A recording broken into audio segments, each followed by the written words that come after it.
এই অকটেনটা তারা নিরাপদ জায়গায় নিয়ে মোটরসাইকেল থেকে অকটেন তুলে এটা বোতলে ভরে। পরবর্তীতে এই বোতলে করে অকটেনটা নিয়ে আসে এবং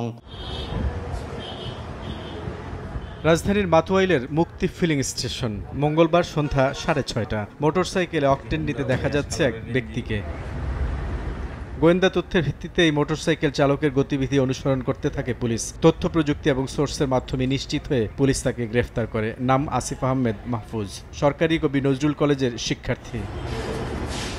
ফিলিং স্টেশন থেকে অকটেন নেওয়ার পর আসিফ তা বের করে একটি বোতলে ভরেন। পরিকল্পনা ছিল গাড়িতে অগ্নিসংযোগের। 5,000 টাকার বিনিময়ে তাকে বাসে আগুন লাগানোর দায়িত্ব দেন তার চাচাতো ভাই আফজাল। তিনি যাত্রাবাড়ি থানা ছাত্রদলের যুগ্ম আহ্বায়ক। তার মোটরসাইকেলের জন্য 3 লিটার অকটেন কিনে 390 টাকায়। তার চাচাতো ভাই তার সাথে পরিকল্পনা করে যে বাসে অগ্নিসংযোগ করার, এবং এরই প্রেক্ষিতে আরও একজন লোককে তারা 5,000 টাকা দিয়ে ভাড়া করে।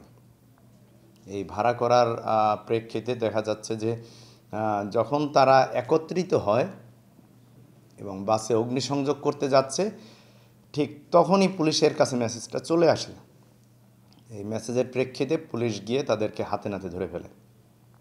আমরা আফজালকে ধরার চেষ্টা চালিয়ে যাচ্ছি, মাহফুজকে হাতে নাতে ধরে ফেলেছি।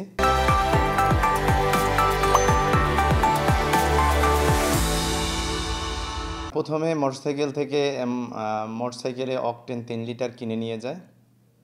পরবর্তীতে মোটরসাইকেলের এই অকটেনটা তারা নিরাপদ জায়গায় নিয়ে মোটরসাইকেল থেকে অকটেন তুলে এটা বোতলে ভরে। পরবর্তীতে এই বোতলে করে অকটেনটা নিয়ে আসে এবং এই অকটেন বাসের কাছে গিয়ে তারা অকটেনটাকে মেরে বাসে অগ্নিসংযোগের চেষ্টা করে। পুলিশ বলছে এর আগেও 2টি বাসে অগ্নিসংযোগে মাহফুজের জড়িত থাকার প্রমাণ পাওয়া গেছে।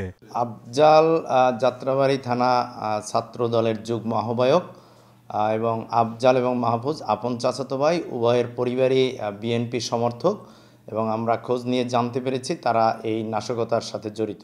মহানগর পুলিশ কমিশনারের ঘোষণা অনুযায়ী সোর্সকে 20,000 টাকা পুরস্কার দেওয়ার ব্যবস্থা করা হচ্ছে। বুলবুল রেজা, সময় সংবাদ, ঢাকা।